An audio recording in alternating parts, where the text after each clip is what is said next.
Welcome to the meeting room at Global TV Talk Show, a broadcast service of globalbusinessnews.net. Now, here's your host, Ed Cohen. Hi, it's Ed Cohen in San Diego, California, and this, again, is Global TV Talk Show, a business service of globalbusinessnews.net. I welcome you to go visit globalbusinessnews.net. Click around, it's free, nothing to buy, nothing to sign. You'll see news and information from such companies as, relocation companies and consultancies such as Mercer, with whom we have a great reporting editorial relationship, and really good stuff. And they're talking today about flexibility. Companies have to use more flexibility in setting up their mobility policies because of COVID and because of the diversity of interests, diversity of companies, different generations going to more of a cafeteria style of selection, while still maintaining some of the traditional benefits as well. So today we have with us John Schultz from New York International Auto Source, and he'll tell us more about what's new and exciting with that. And Nazia, excuse me, from UAE, welcome again. Nazia, please introduce yourself better than I just did, and tell us about what your specialty is and you'd like to take yourself going into the new year. Yes, so I'm based in Dubai, as everybody know. I am not a Dubai citizen, so I come from Pakistan. And Dubai has always been a place of opportunities, like if you say USA, a land of opportunities for all these South Asian countries. So I came in around 15 years back. I started off my first regular full-time job in Dubai, in one of the multinational companies, and there it was. It became my second home. So I'm a graduate in computers. So I'm not scared of computers at all, no technology scared at all.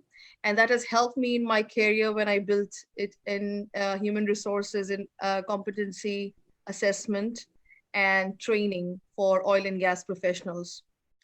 Further on, I moved into global mobility, another company I joined, oil and gas. And from that point onwards, I think I'm more a very global mobility person than anything else. I talk about moving talent across regions, continents, and I speak about how to manage your talent more effectively by using mobility as one of those powerful sources. Yeah. Overall, a very mobility person and a 15 years plus experience in it. Well, it sounds like you're right on the glide path towards something really bigger for yourself and, frankly, for the industry, because mobility is, if it's used properly by companies, is absolutely in the talent pipeline. Global talent development, the pipeline of talent. Talent's everywhere, especially now where people can work from home or work from anywhere under certain circumstances that are legal and compliant. They can be extremely productive for companies and lower cost. And utilizing, companies utilizing mobility as part of the recruitment process and tying in rewards and compensation, incentives, along with virtual assignment mobility ideas. This has got to be the future. What do you say to that, John? It is the future. It's going to be interesting to see how the future unfolds once there is a vaccine for COVID. It was interesting yesterday, the market had a huge run up. The US stock market had a huge run up. Yeah. But businesses that are focused on home-based type of work from home type of business actually took a hit yesterday in terms of their share price. So a lot of it depends on the culture of the company. If you run your own company, you set the culture. But if you're working for a large corporation like a Ford Motor Company or a Coca-Cola, there is a distinct corporate culture that those companies have. And I know from my experience working at Ford, we tried a home-based working. Certain people would work from home. This was back in the early 2000s in sales and marketing. And it just didn't work. And that's because the corporate culture was based on meeting people in hallways, having those hallway conversations to solve problems. It just became that much more difficult to try and solve problems using email, for example. So that's all about relationships, one-on-one. Yeah. Looking at somebody in the eye and making an arrangement or finding out an answer. I want to welcome Mark Colo. Hello, Mark, again. Good morning. Good to be with you all. John, good to see you again. Hi, Mark. Mark, Nazia, meet Nazia. Mark is in Southern California in the relocation transportation business. Nazia is just recently was server on assignment with Honeywell in UAE. So we're just talking about the business and how it's changing. Mark, you transfer goods, specialty equipment, medical equipment. So with the coming vaccine shipments and all that, it must be a good thing for your business. It is a good thing. In fact, laboratory moving overall has been a good niche for me to fill in the last 5 years. I've probably moved about 100 research scientists. A couple of those are actually looking for that virus, that vaccine for COVID. And one of those experts, I think, thinks we'll have something by the first quarter of this next year. I'm hoping he's accurate on that. But yeah, we move all kinds of things. We move freezers, we move petri dishes, we move any kind of lab equipment. Some of the items we move are quite unique. I moved one item that for UCLA that was unusual looking. It looked like a copier, a desk copier on steroids. I mean, it had these amazing lights flashing off of it. And the customer said, "Hey, whatever you do, Mark, don't mess that up." And I said, "Well, why do you say that?" He says, "Well, it's valued over $1 million for that item, and we call it in the lab here, we call it the Ark of the Covenant. So pretty valuable piece, and you get a little bit unnerved when you move those kind of things, but if you do it the right way, you don't have to worry too much." So, Mark, the artwork behind you represents your charity, our favorite charity. Used to be called findcures.org, and now it has a new name. Mark, what's the name? It's Find Neuro Health. We wanted to appeal more to the general public. When we had the previous name, most of our customers thought that we were focused only on researching for cures, which we fund research for cures, but we don't actually go out and find the cures ourselves. So it was kind of a misguiding in some ways. So we thought, let's do something that's more mainstream. So we just came up with Find Neuro Health. And we're literally like a Ritz-Carlton service for individuals that have neurological conditions and need special services that maybe their health coverage doesn't support. So we're kind of like the Aflac of neurological services in the industry. So I want you to use the chat thing down below there and type in the new website where people can get more information, because the program that we're on right now is going to go around the world beginning tomorrow, and we'll be sending it to doctors and lawyers and teachers and corporate managers and realtors and relocation companies worldwide for the next 12 months. Thank you, Ed. Thank you for being on the show. Nazia, back to you on dealing with your current situation and the people that you know, who you know in the Dubai area. I'm using your word Dubai rather than Dubai, and I picked up on that 5 minutes ago. So there's most of the people are from around the world, not local people, not local citizens, right? Absolutely. I mean, few years back when there was a census, it was around 75% and more of the total population based on expats, 170 to 80 different cultures. And if you happen to come here and visit any company, most like the large scales and the medium scale companies, you would see people 95%. I mean, without exaggeration, other than the government organizations, of course, 95% of the people are from outside UAE. And South Asian to the European, US, Africa, uh, you know, a mixture of everybody. And yes, um, if you come here, I mean, I've moved a lot of assignees and into this part of the world, and it would always start with hiccups and fear of not understanding the culture. How would I settle down? And the moment they arrive here, within just few days, they find their comfort zone. They find their own community, or they find their shops, eating outlets, and they don't really need to change a lot when they come to Dubai. So that is the speciality. So yes, a large portion of the population around the UAE, Dubai specifically, and in the organizations are expats. So, do you live on one of those little islands that we know about, the Palm Island? Yes, I'm looking for a job that good enough into three for me Yeah, to afford that. yeah, But yes, it's a wonderful place. yeah.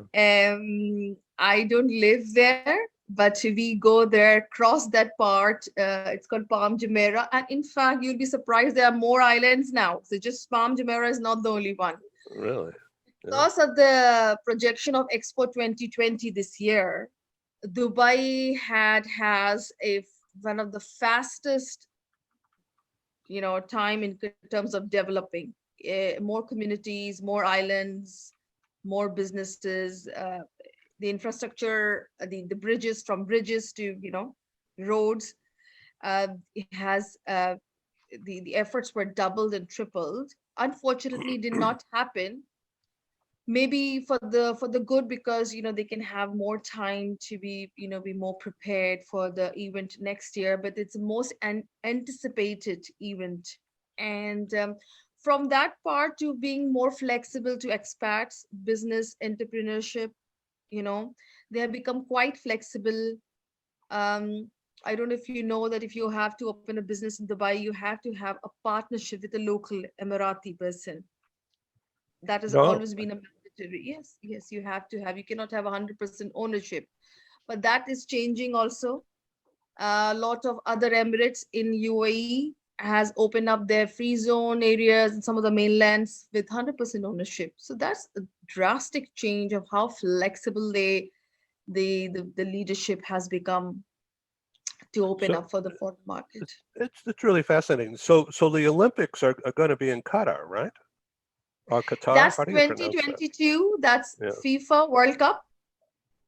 I'm not sure about Olympics, but FIFA World Cup, another most anticipated lot. I mean, people who have moved to Qatar, and I get feedback from our destination service providers, and it's supposedly on the same track. It's no less than Dubai at the moment. In fact, some of them saying it has opened up, it has been more flexible, and the options are more, opportunities have become more, since Qatar was, there was a bit of a relationship problem back in, I think, 2017, and Qatar was made isolated. I mean, still is. It's not part of the GCC, in the sense that UAE and Saudi has a bit of conflict with them. But because of their motivation and the FIFA and Qatar Petroleum being the largest producers in LNG, and they being separated has actually made them think that,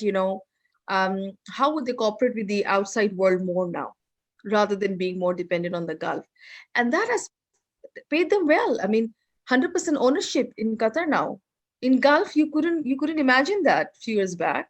You cannot open a business unless you have a local person collaborating with you and so many things. But in Qatar, I've heard it has become 100% ownership. You can buy property. You can, and I don't know, few days back, and I haven't investigated much. UAE is also offering citizenship, which is definitely a big surprise, because the only thing that was lacking, which I thought the only thing lacking for people who felt home, they never wanted to go back, but eventually they had to, if they couldn't survive, was they didn't have the citizenship, and UAE has announced that. So you see the complete shift of this entire region to next level. For them, it's a next level in mobility. It's fascinating for me personally to be involved. Of course, I'm really happy to know you and some others from GCC area, and I think it's for peace, world peace, and communication and collaboration on different levels, different industries, different things. It's a great. It's amazing that it's and we're very thankful that it's happening. It is. I'm thankful. I'm grateful that positive things are happening and initiatives are taking place. That it's long term. It's not short term. Yeah, well, that's A lot cool. of effort. Yeah. So, can people who are relocated or coming from another country to be in GCC, can they drive? Yes. I'm pitching this to John Schultz because he's in the automobile business, but can people drive between one country to another? Oops. I've never been to GCC, so I'll let Nazia answer that. Yeah. Fine. So it's not like the Schengen visa. Mhm. Okay, so I think they are moving to that, but it's not like that. So let's assume I'm not talking about the US passport holder or a British passport holder. Some of the passport holders have visa upon arrival. But let's talk about a general person coming from, let's assume South Africa. No, let's assume India. And he comes into UAE and he has to have international driving license for him to utilize. But for if he's in Dubai, he got the Dubai visa, he won't, he's allowed to travel into Saudi and Oman, but then he has to obtain a visa, a permit. He's eligible, he can drive. People do drive. They go for pilgrimage from Dubai to Saudi. That's one example. A lot of people go by car. I'm talking about the expats, not the national. Of course, nationals have the freedom to go across, but then they have to have a visa. Without visa, they cannot enter the country. Once they have the visa, they can. Now, few nationalities have visa upon arrival, and some nationalities have to apply for visa, before entering the country. Some of the job status on your visa, let's assume I was hired and my job status is coordinator or sales, then I would have difficulty getting a visa upon arrival as a GCC resident before I enter into another GCC country. So let's assume I'm a GCC resident and I have to enter Oman. I have to go to the border, talk to the agents, apply for the visa, but then my job title in my visa would also matter. So there's a bit of, subsets, different subset, but for your question, simple is, no, you don't have a license. One license does not mean you can drive anywhere until you have the visa to enter that country. John? Yeah, Ed, and just to build on what Nazia is saying, her comments about different types of visas are very appropriate for the vehicle industry. For example, if you are coming to the United States, there are only certain kinds of visas that allow you to have the ability to purchase a vehicle. Yeah, true. And maybe it's the same in the GCC. If you have, say, an L-type visa, which is an executive visa that's given to foreign nationals coming to the United States, no problem.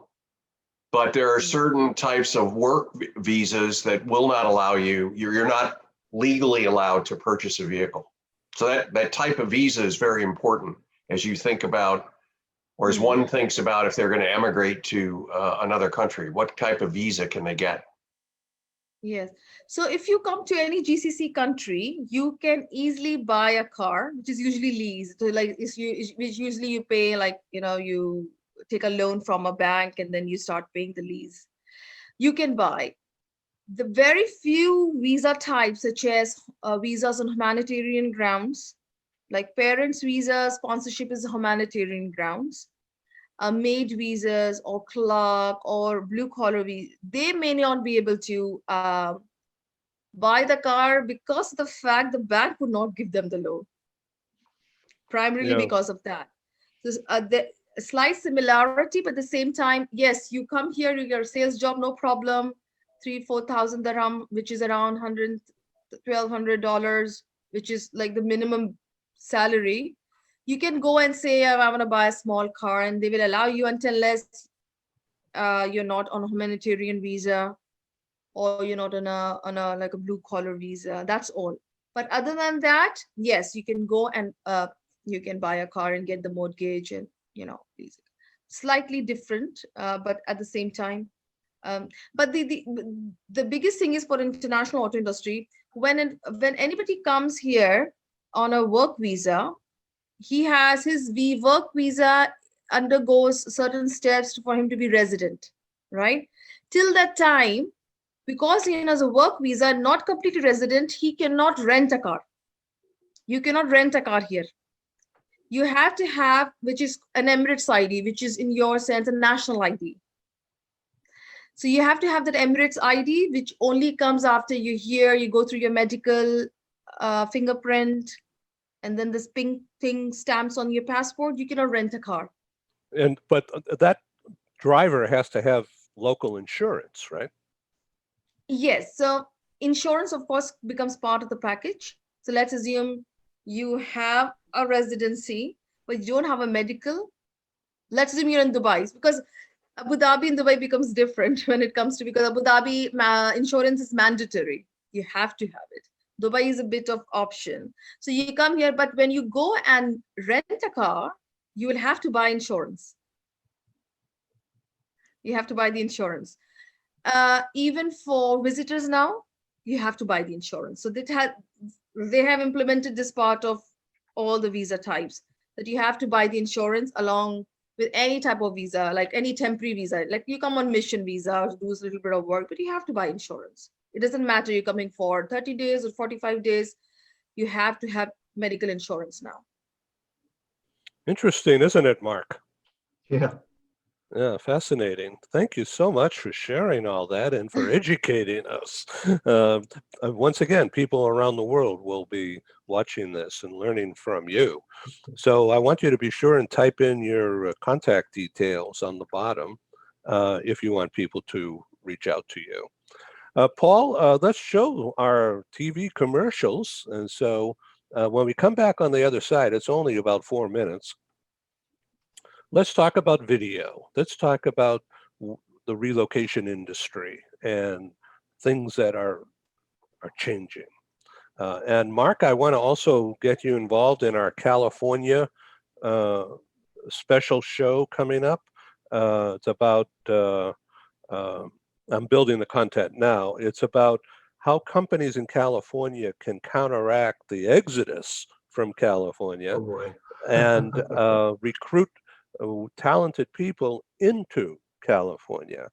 The policies, the compensation and benefits, and understanding what the opportunities can be in 2021.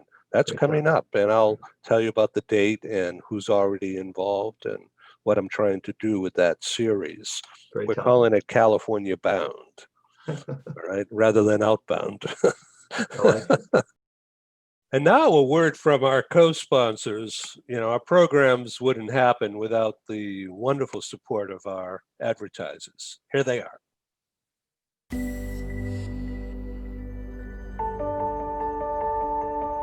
Something that's really neat is that the Bridge School partners with various organizations to provide learning for their students. For example, we partner with a major ballet company, and we are able to enroll several of their students into our school. So now not only is the student able to participate in a school and have a seamless transition while they're very active in their ballet career, but now they have other dancers that are with them that are doing some of the same courses. So it's almost becoming a camaraderie where they're taking similar courses, they're working together on their ballet, and really being able to form this great partnership with these organizations to provide a needed service. A lot of times there are student athletes who will spend hours and hours at the gym or at the basketball courts, wherever it is. And if they're attending a traditional school, they're in school from 8 to 3. They get a quick snack, and then they're at the gym for 3 to 4 hours in the evening. Coming to us and having that partnership, they're able to break that up throughout the day. They can have a morning practice, get some schooling in, have an afternoon practice, finish their schooling in the evening. So there's that flexibility. And additionally, if there are tournaments or performances, it's fantastic because if there's a week where they have shows straight through, they can take that week off of learning and then pick back up when they're done. So it offers this great flexibility. And for the program owners of these sports leagues, it is a win-win situation for them because they see this need. They see this need that their students need to make sure that they are obtaining the grades necessary to be successful adults in our country and in other countries. But it provides them an environment where they can be successful at both.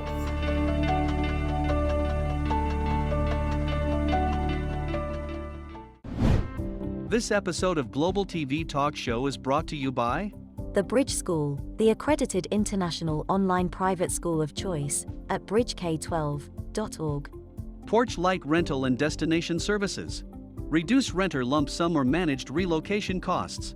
Find them at porchlightrental.com. CubeMonk, featuring the world's first smart cube. Welcome to the future of moving and relocation at cubemonk.com. Primestone Partners, featuring corporate, government, and developer housing solutions. Find them at primestonepartners.com. And by Airs. With our full range of services, we can help design and manage your international relocation. Find us at airs.com. And by International Auto Source. We are the vehicle experts for expats, featuring all major brands of automobiles. On the web at intlauto.com. Hi Rob and Eva, I just want to say thank you guys to support me to purchase my new vehicle here in USA, and we are enjoying a lot this new vehicle. Mateo as well. Say hello Mateo to Rob and Eva, and thank you so much. Have a good day. Bye bye. As an expat moving to the USA, relocating is exciting, but it can also be stressful. Getting a car, truck, or SUV for personal transportation is usually a high priority. That's where International Auto Source comes in.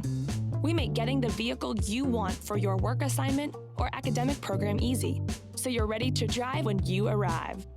Our product specialists have helped over 50,000 expatriates with their personal transportation needs, making us the largest international auto retailer in the world. International Auto Source gives you flexible payment options to buy, lease, or rent a vehicle from the world's leading auto brands, arrange financing on a purchase or lease without a U.S. credit history, social security number, or driving record, get full insurance coverage, and get approved easily through our low-rate factory-backed financing programs. And because we're an authorized distributor of the world's leading automotive brands, our no-haggle prices are competitive, and the buying experience is hassle-free. We'll even guarantee your new vehicle will be ready the day you arrive. With over 20 years of experience in the global community, we are the vehicle experts for expats. We are International Auto Source.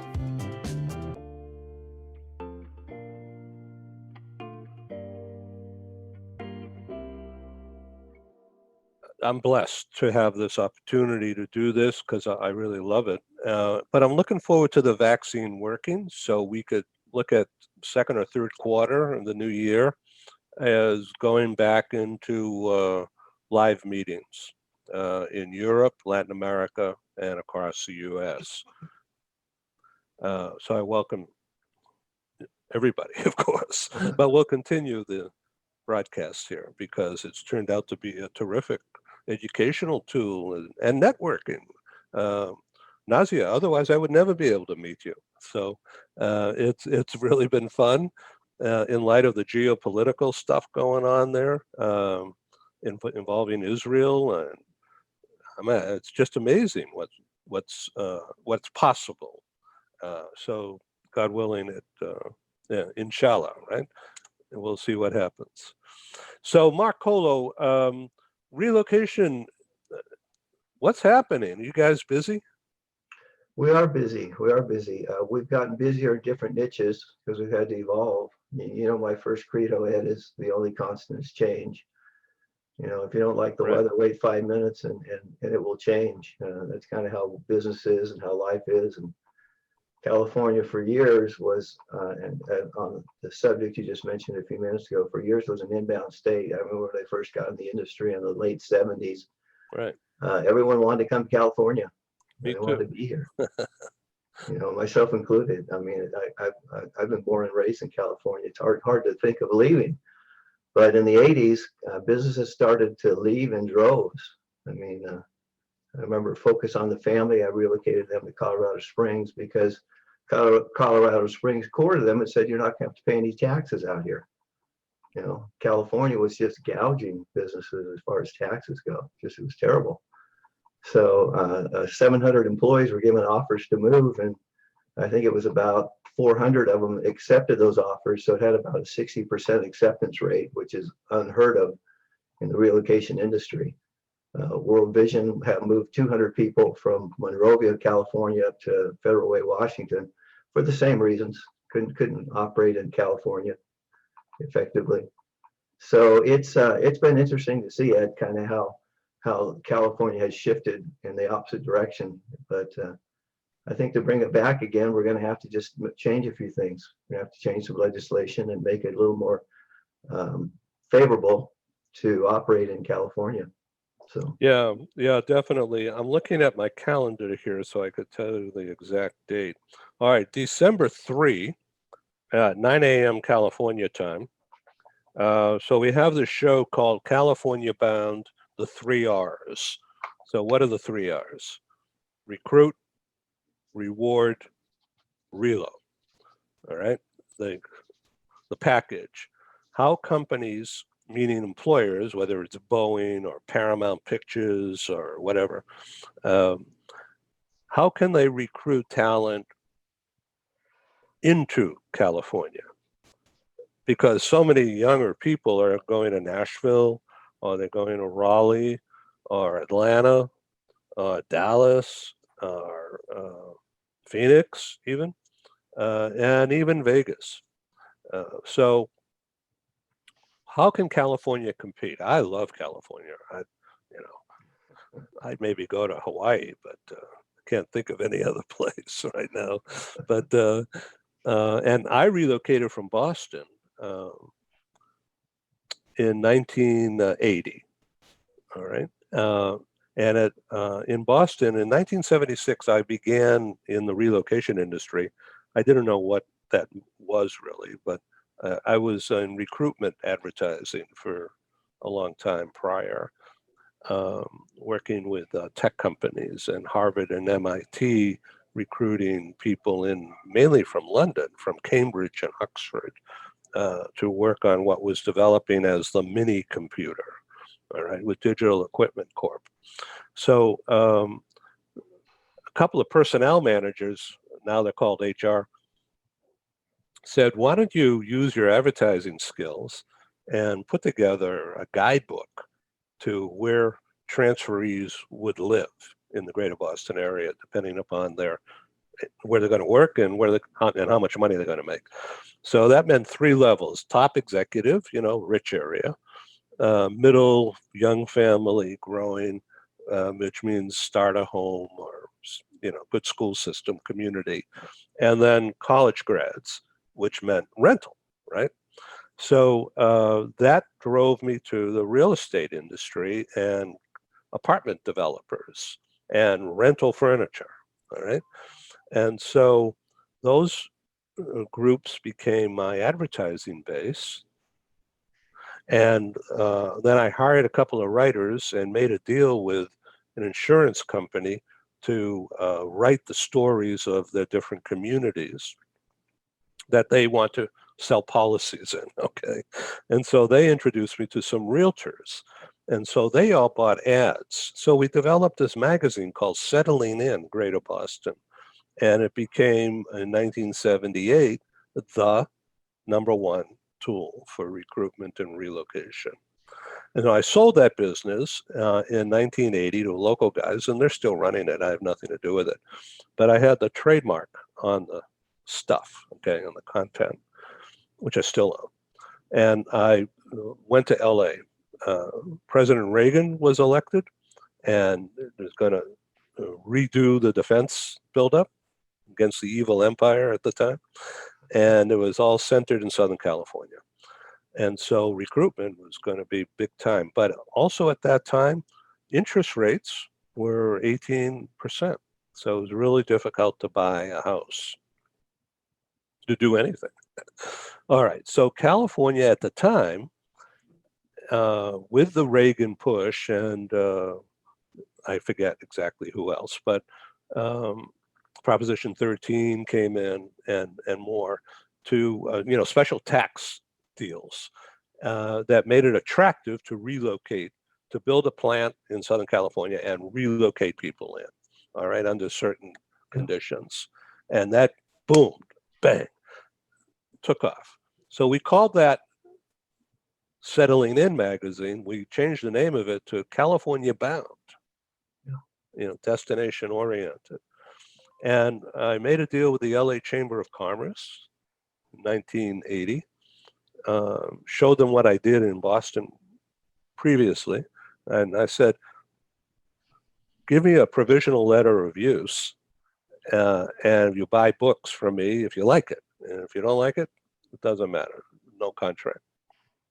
And they did it.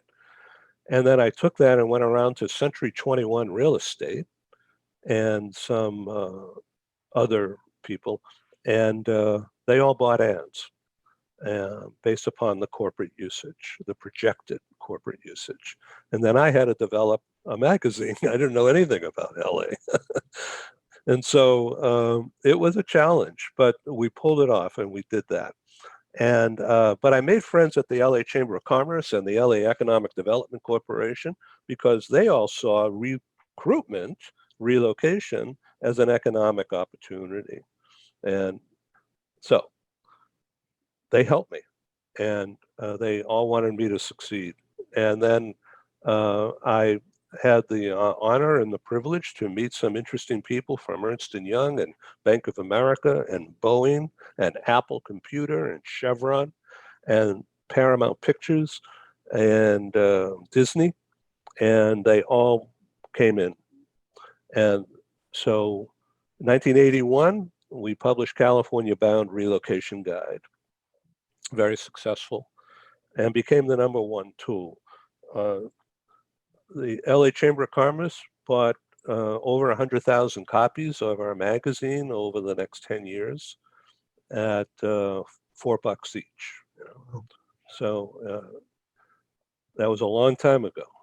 So then we developed some other, we did Northern California, we did Chicago, we did Arizona, we did New York and Florida.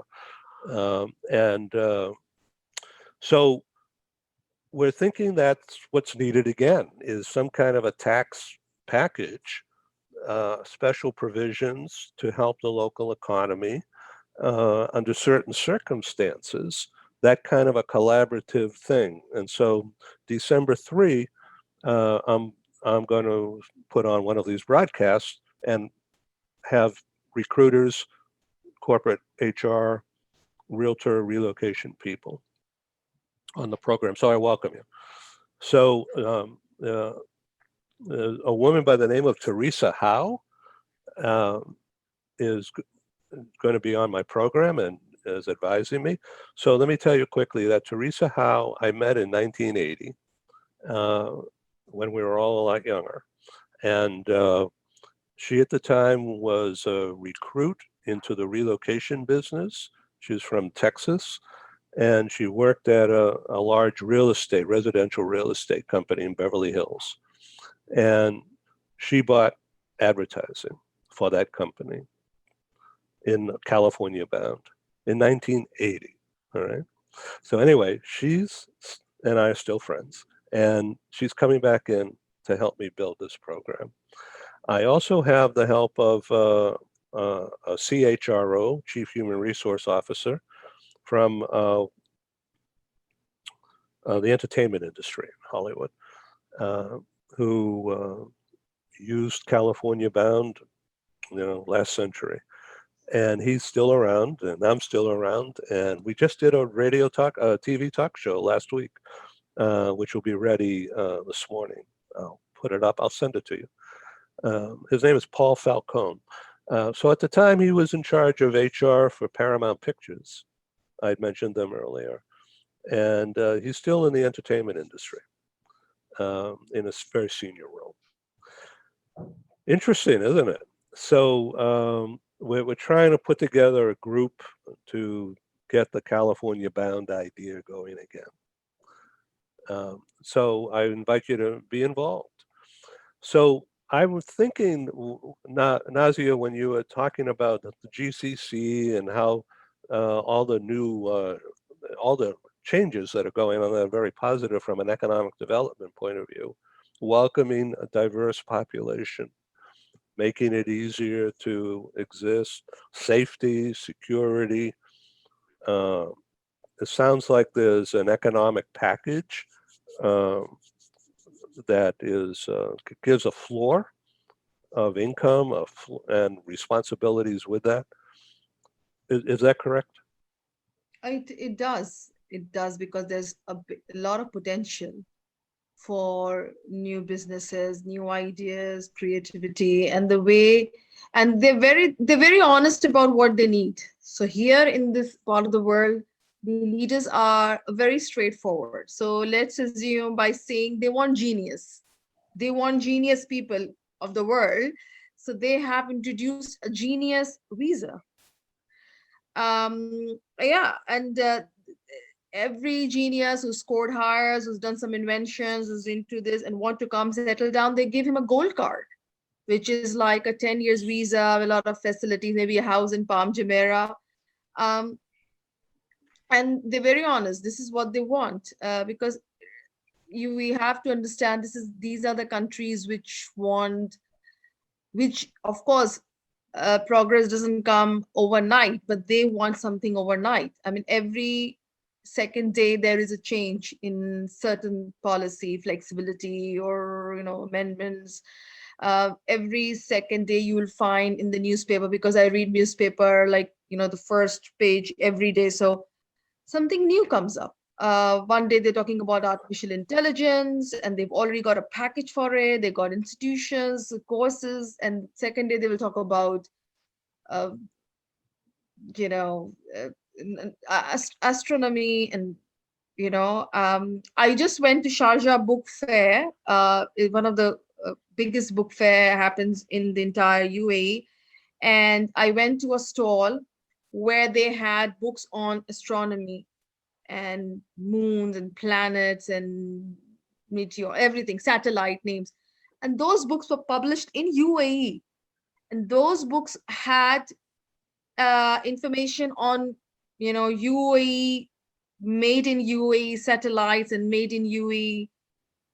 I mean, I just came 15 years back and I've seen how it has developed. And today they're talking about their own UAE, they want to reach different planets. And so it's if for some people it may be like, oh, it's too much to dream, but they got the money and they got the resources around the world.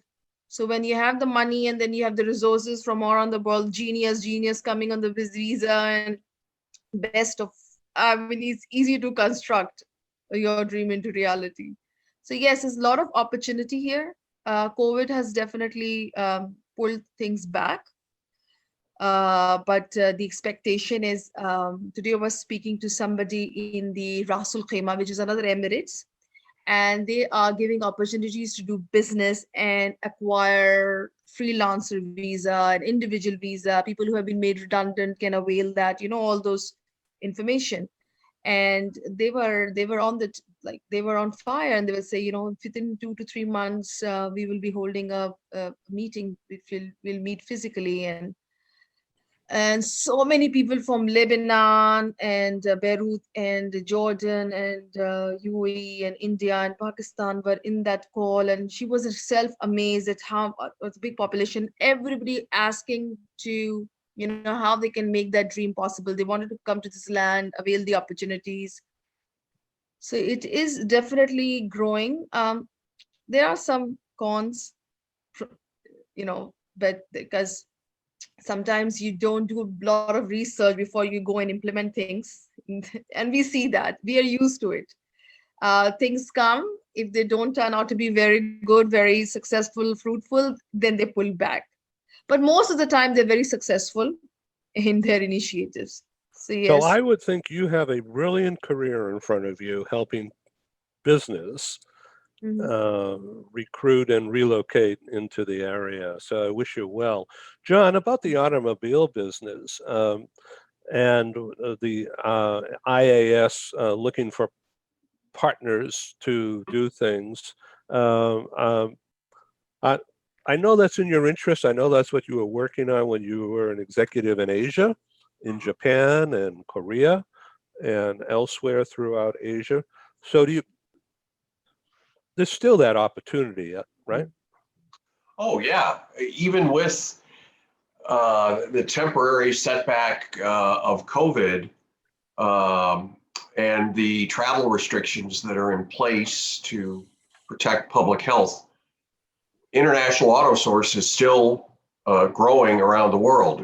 Just in the last 6 weeks, we've signed a new partnership. We partnered with a company in Australia to assist expats moving to Australia with the purchase and lease of a new vehicle. We're in negotiations right now with a company in sub-Saharan Africa who will cover 6 markets, 6 countries in sub-Saharan Africa for expats that are moving there, need a vehicle.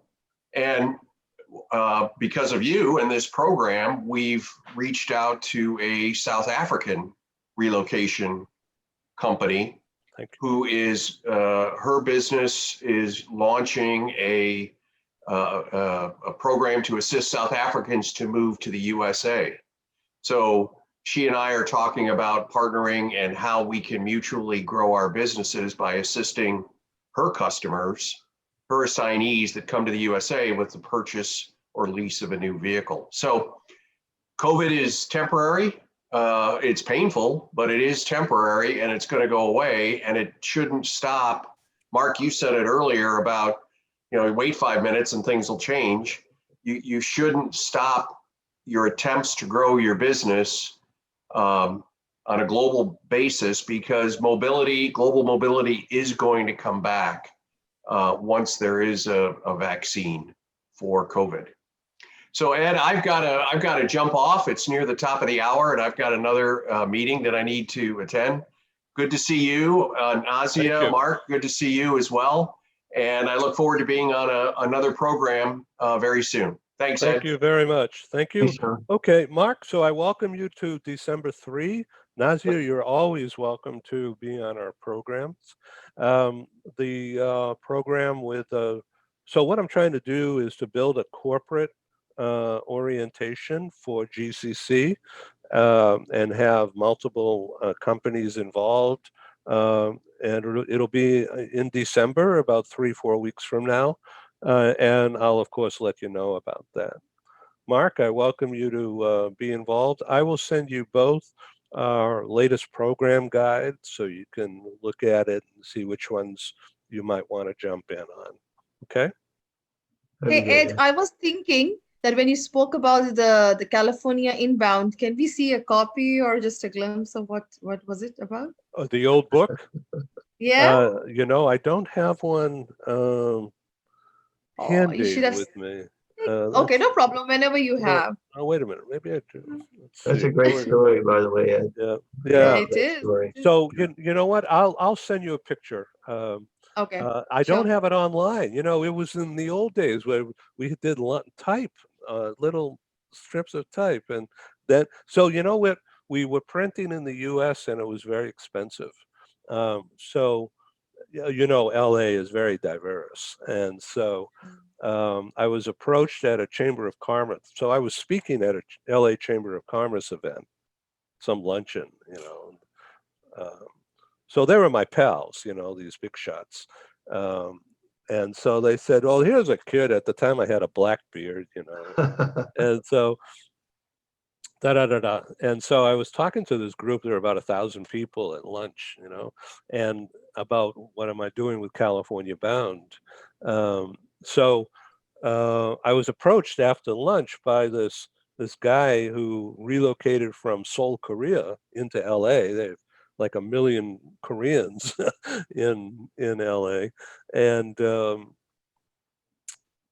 he says, "You should print in Korea. I can help you, and you will save 50%, and we'll take care of the shipping. Don't worry about that.